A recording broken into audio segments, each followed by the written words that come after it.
오늘부터는 우리가 역대하의 말씀을 묵상하고자 합니다. 역대기는 역대상과 역대하로 나누어져 있는데 유대인의 성경에서는 이것이 한 권으로 되어 있습니다. 역대기 그래가지고 역대 왕들의 기록이라는 뜻입니다. 영어로는 크로니클이라고 하고 역대기라고도 부르지만 일반 사람들은 연대기라고도 많이 부릅니다. 나니아 연대기 아시죠? 그래서 역사적인 일들을 사건들을 순서대로 정리한 것, 그것이 역대기, 연대기 그렇게 부르게 되는 것입니다. 그 중에 이제는 두 번째 부분 역대하가 시작되면서 솔로몬의 이야기가 시작이 됩니다. 역대상에서는 다윗의 이야기로 이야기가 종결되었는데 이제 그의 아들 솔로몬부터 역대하가 시작이 됩니다. 솔로몬 하면은 딱 떠오르는 어떤 이미지가 있지 않습니까? 제일 먼저 떠오르는 게 뭘까요? 지혜. 그렇죠.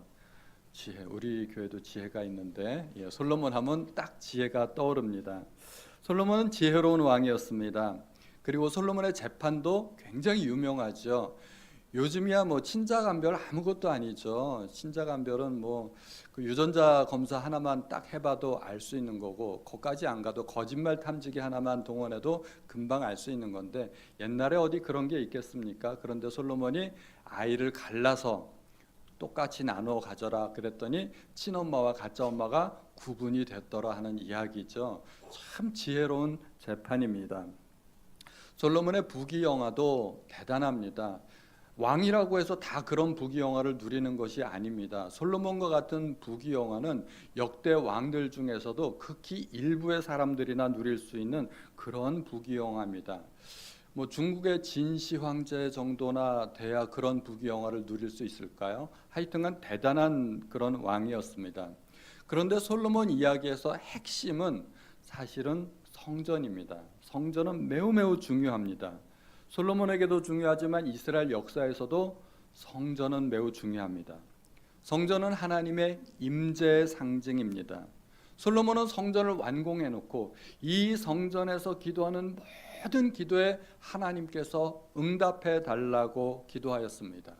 그리고 예수님도 이 성전은 내 아버지의 기도하는 집, 역대하 36장의 마지막 부분인데 이렇게 이야기합니다. 바사왕 고레스가 이같이 말하노니 하늘의 신 여호와께서 세상 만국을 내게 주셨고 나에게 명령하여 유다 예루살렘에 성전을 건축하라 하셨나니 너희 중에 그의 백성된 자는 다 올라갈지어다 너희 하나님 여호와께서 함께 계시기를 원하노라 하였더라. 이와 같이 성전의 역사는 이스라엘 민족에서 굉장히 중요한 부분을 차지하게 됩니다. 솔로몬은 첫 번째 성전을 지었지만 그들이 포로로부터 돌아왔을 때 두 번째 성전을 지은 사람은 스룹바벨입니다. 스룹바벨 성전이 기원전 516년경에 완공되었지만 시간이 지나면서 점차 노후되었을 때 기원전 1세기에 헤롯이 이스라엘의 왕이 되었습니다. 그는 이스라엘 민족이 아닌데도 이스라엘의 왕이 되었기 때문에 유대인들의 환심을 얻기 위해서 그동안 있었던 이 성전을 대대적으로 보수하고 확장하는 공사를 하게 됩니다. 그래서 그 성전이 더 이상 스룹바벨 성전이라 불리지 않고 헤롯 성전이라고 불리게 됩니다. 그래서 두 번째 성전을 스룹바벨 성전이라고 이야기하기도 하고 또 헤롯 성전이라고도 이야기를 하게 됩니다. 헤롯 성전은 대단히 또 웅장하고 화려했습니다. 그러나 로마의 그 지배하에 있으면서 로마와 전쟁으로 말미암아 완전히 파괴되고 말았습니다. 예수님의 예언대로 된 것이죠. 요한복음 2장 19절에 보면 예수께서 대답하여 이르시되 너희가 이 성전을 헐라 내가 사흘 동안에 일으키리라. 21절 다 같이요. 시작.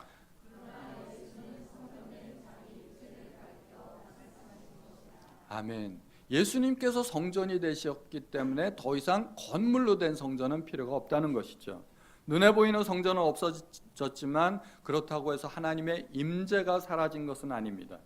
예수님께서 성전으로 계셨고 또 예수님께서 승천하신 이후에는 성령께서 오셔서 교회 가운데 계셨습니다. 그러므로 이제는 교회가 성전이 될 수 있습니다. 고린도전서 3장 16절 다 같이요. 시작.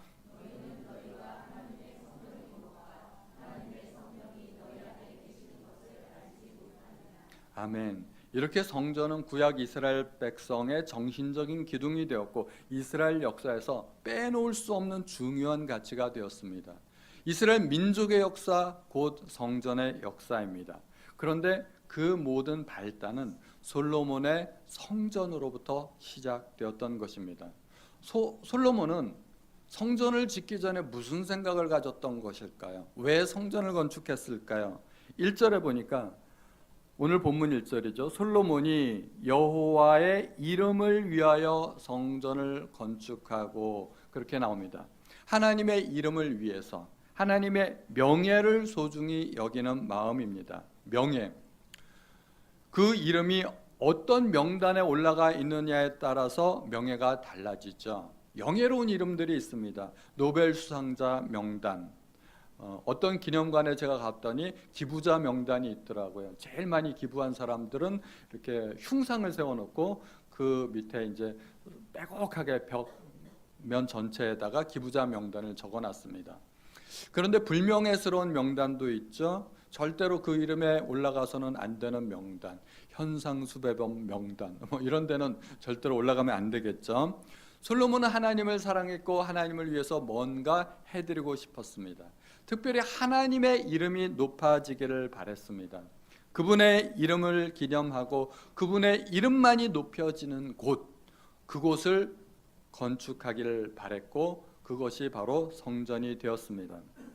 사랑하는 사람에게는 원래 뭔가를 좀 해주고 싶은 마음이 있지 않습니까? 솔로몬은 하나님을 너무너무 사랑했기 때문에 번제를 드려도 그냥 보통 번제로 드리는 것이 아니라 1000번제를 드렸습니다. 이것이 예전에는 1000번의 번제라고 해석이 되었는데 요즘에는 1000마리의 희생으로 드리는 번제로 그렇게 해석이 되는 것이죠. 소를 1마리들이나 1000마리들이나 사실 번제 효력은 똑같은데 솔로몬은 나는 하나님 앞에 많이 드리고 싶어. 이것이 솔로몬의 마음이었던 것이죠. 아니 솔로몬이 소를 1마리 드린다고 누가 뭐라고 하겠습니까? 율법에는 소를 드려도 되고 양이나 염소를 드려도 되고 심지어 가난한 사람은 비둘기로 드려도 되었습니다. 그런데 솔로몬은 자기가 왕이니까 내가 왕인데 1마리 드려서야 되겠는가? 그러고서 1000마리를 드렸던 것인데 하나님께서 그것을 기뻐하셨던 것이죠. 솔로몬은 하나님을 너무나 사랑했기 때문에 이제는 제사 가지고 만족할 것이 아니라 하나님의 이름을 위한 건물을 지어야 되겠다 생각했고 성전을 건축했던 것입니다. 그렇게 하나님의 이름을 높여드리고 싶었던 것이 솔로몬의 마음이었습니다. 그런데 솔로몬이 성전을 건축하려고 하는 그 목적은 분명히 하나님의 이름을 위하여, 여호와의 이름을 위하여 아니겠습니까? 처음에 하나님의 이름 때문에 열정이 불타올랐던 사람은 다윗이었습니다.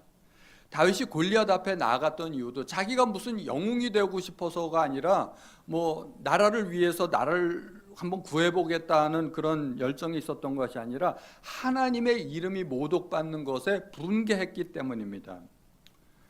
사무엘상 17장에서 다윗은 이렇게 이야기합니다. 이 할례받지 않은 블레셋 사람이 누구이기에 살아계시는 하나님의 군대를 모욕하겠느냐. 그래서 골리앗 앞에 나가면서 너는 칼과 창과 단창으로 내게 나오지만 나는 내가 모독하는 만군의 여호와의 이름으로 내게 나아가노라 이야기했던 것입니다. 하나님의 이름을 향한 열정이 다윗에게 있었고 그 마음이 솔로몬에게까지 전달이 된 것입니다. 원래 성전은 다윗이 건축하려고 했죠. 그러나 하나님이 다윗에게 거부하시고 솔로몬에게 받으셨습니다. 솔로몬은 건축을 했지만 오늘날은 그 성전이 교회를 의미합니다. 그러므로 교회에서 가장 높아져야 할 이름은 하나님의 이름, 여호와의 이름입니다. 교회에서는 어느 누구도 높아져서는 안 됩니다. 오직 하나님의 이름이 높아지고 하나님만 영광 받으셔야 됩니다.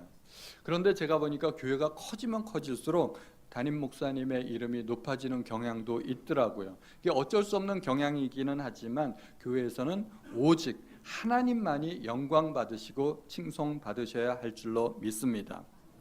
그런데 궁극적인 목적은, 성전의 궁극적인 목적은 하나님의 영광입니다. 성전은 그냥 방법일 뿐입니다. 수단이었습니다. 만약에 성전을 안 짓는 것이 하나님께 영광이 된다면 솔로몬은 어떻게 했어야 했을까요? 성전을 짓지 말았어야 했습니다. 다윗과 똑같이. 실제로 다윗은 그렇게 했죠. 다윗은 성전을 짓고 싶은 마음이 있었지만 하나님이 원하시지 않으셨기 때문에 다윗은 성전을 포기했었습니다. 성전을 지었던 솔로몬은 대단히 위대한 사람이었습니다. 그 성전은 후대의 길이 남았기 때문에.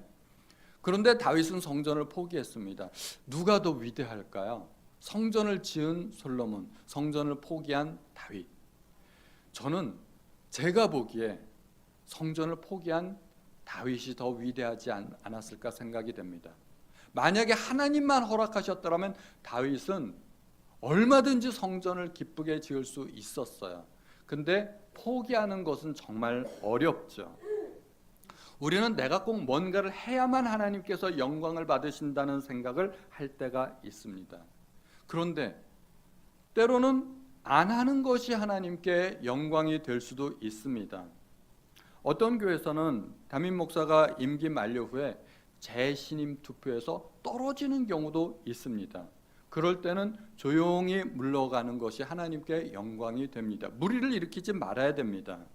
담임 목사의 정년이 정해져 있는데 교회의 헌법을 뜯어 고쳐가면서 정년을 연장하려고 하는 것은 그것은 하나님께 영광이 안 됩니다.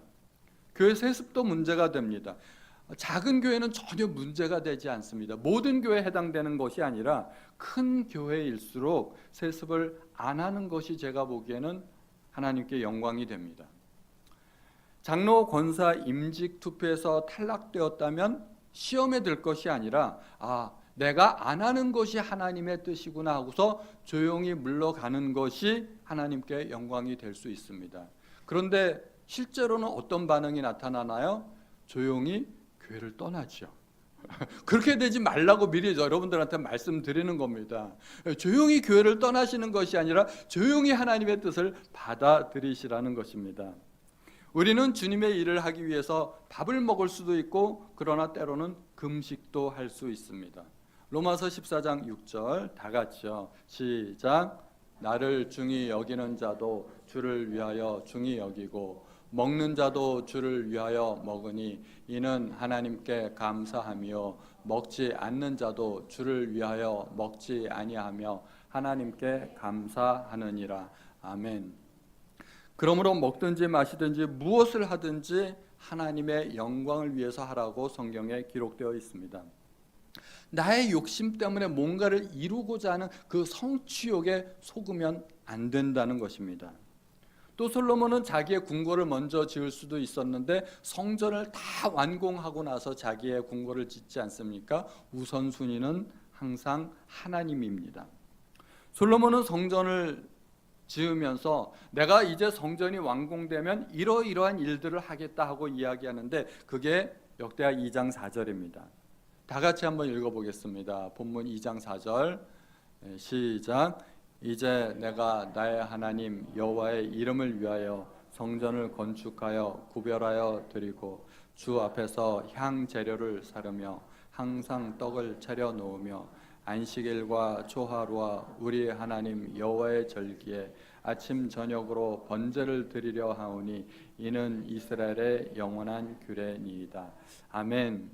향 재료를 사르고 떡을 차려 놓고 여러 가지 제사를 드리겠다는 것인데 이것들은 원래 성막에서 이루어지던 일들이었습니다.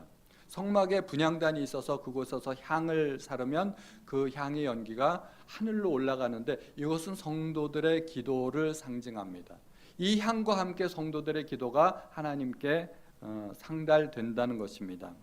또 성막에는 떡상이 있어서 매 안식일마다 12덩이의 떡을 하나님 앞에 진설해 놓았습니다. 그래서 그것을 진설병이라고도 부릅니다. 성막에서 드려지던 여러 종류의 제사가 있습니다. 날마다 아침 저녁으로 번제를 드렸는데 항상 드리는 번제라고 해서 별명이 상번제입니다. 일주일에 한 번씩 안식일마다 제사를 드렸고요. 한 달에 한 번씩 초하루 제사가 있었습니다. 1년에 정해진 제사가 7번 있었습니다. 이스라엘의 7번의 절기, 그것이죠. 성막의 모든 기구나 예식 절기는 하나님께서 명하신 것이었습니다. 이러한 제사를 하나님께 드리겠다는 것입니다. 하나님 앞에 제사를 드리면 누가 받으시나요? 하나님이 받으십니다. 물론 하나님은 하늘에서도 받으시겠지만 우리가 느끼기에 내가 여기서 제사를 드리면 하나님께서 여기서 받으시지 않겠나 하는 그런 느낌이 있는 것이죠. 우리가 이 성전에서 하나님 앞에 예배를 드리면 하나님께서 강림하셔서 이곳에서 제사를 받으시겠구나 하는 그런 희망과 기대가 있었던 것입니다. 그러므로 성전은 하나님의 임재의 상징과 장소가 되는 것입니다. 하나님 이곳에 오셔서 우리의 제사를 받아주십시오. 그 얘기는 하나님 우리와 함께 해주십시오 하는 그런 요구가 되는 것입니다. 하나님의 임재에 대한 강력한 의지의 표현입니다. 또 성전을 통하여서 하나님께서 명하신 모든 제사를 드리겠다는 것은 하나님께서 명하신 것을 순종하겠다는 의지가 또 들어있는 것입니다. 성막의 설계도, 기구, 제작 방법, 위치, 또 제사의 방법, 이런 모든 것은 하나님께서 원래 모세에게 명령하신 것입니다. 모세가 하나님의 명령대로 성막을 100% 완벽하게 지었습니다. 성막 자체는 하나님께 순종했던 모세의 순종의 표시였습니다. 솔로몬도 똑같은 의지를 갖고 있습니다. 하나님께서 명하신 모든 것이 이 성전에서 이루어지기를 원합니다 하고 하나님께 자기의 순종의 결단을 드렸던 것입니다. 그러므로 성전을 건축했던 것은 순수한 솔로몬의 신앙의 표현이었습니다. 하나님, 나와 그리고 우리 민족과 함께 해 주십시오. 그리고 하나님께서 명령하신 모든 것은 우리가 준행하겠습니다. 솔로몬의 출발은 아주 좋았습니다. 아름다운 출발이었던 것입니다. 그런데 그러한 성전을 건축하면서 그러한 굉장히 뜻있는 깊은 의미가 있는 성전을 건축하는데 대충 지을 수 있겠습니까? 솔로몬은 절대로 성전을 대충 짓고자 하지 않았습니다. 얼렁뚱땅 이런 것이 없었습니다. 하나님은 모든 신보다 크신 분이시기 때문에 세상에 있는 모든 우상의 전각들보다 성전의 규모가 훨씬 크고 웅장해야만 했던 것입니다. 이것이 솔로몬의 생각이었습니다. 그래서 5절에 이렇게 이야기합니다. 내가 건축하고자 하는 성전은 크니 우리 하나님은 모든 신들보다 크심이라. 9절에서도 이렇게 이야기하죠. 다 같이 시작. 내가 건축하는 크고 화려할 것이니이다. 아멘. 솔로몬은 자기가 크고 화려한 성전을 건축하려고 했는데 자기의 업적을 나타내려고 하는 것이 아닙니다. 절대 그것은 허영심이 아니었습니다. 하나님을 너무너무 사랑하다 보니까 하나님께 정말 가장 좋은 것을 드리고 싶었던 것입니다. 얼마나 화려하게 했을까요?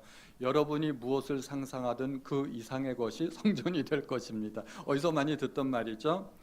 성전이 있고 그 안에 조그마한 방이 하나 있는데 그것이 지성소인데 지성소에만 들어간 금이 600달란트였습니다. 역대하 3장 8절 다 같이요. 한번 읽어보죠. 시작.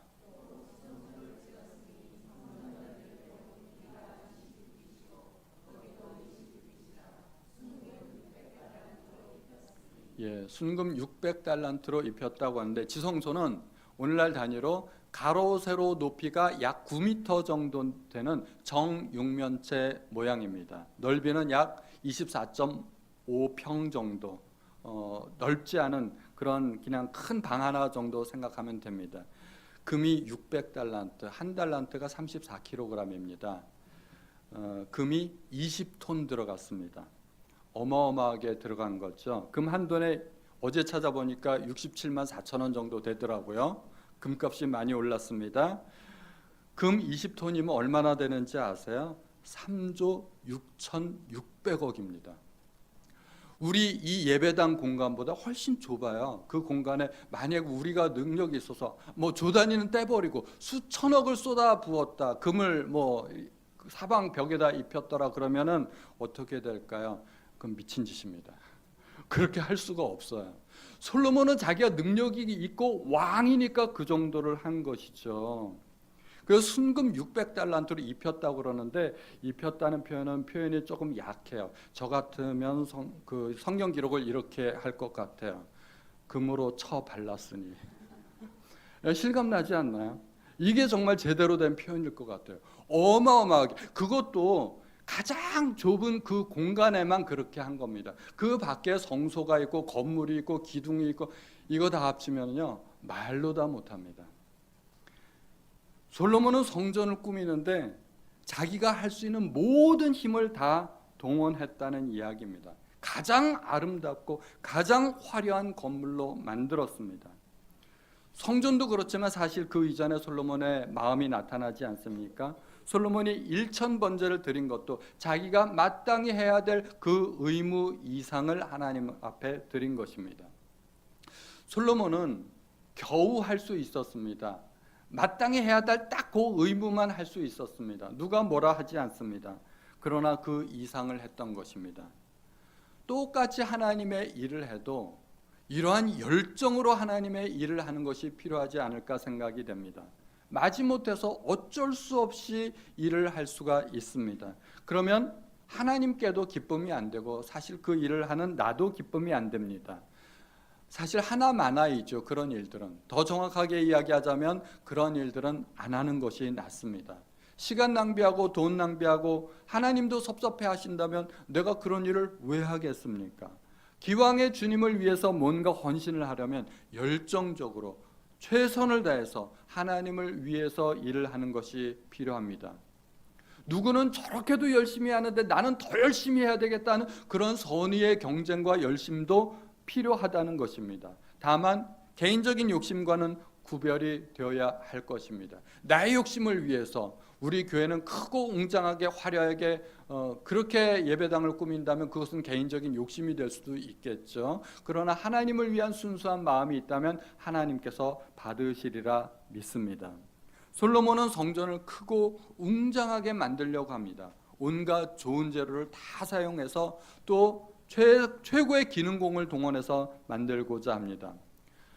우리가 하나님께 드리는 봉사는 크고 작은 것이 있을 수 있겠죠. 어떤 사람들은 큰 일을 하고 어떤 사람들은 작은 일을 하고, 그러나 정성에는 크고 작음이 없다고 생각을 합니다. 누구나 하나님 앞에 최고의 것을 드릴 수 있습니다.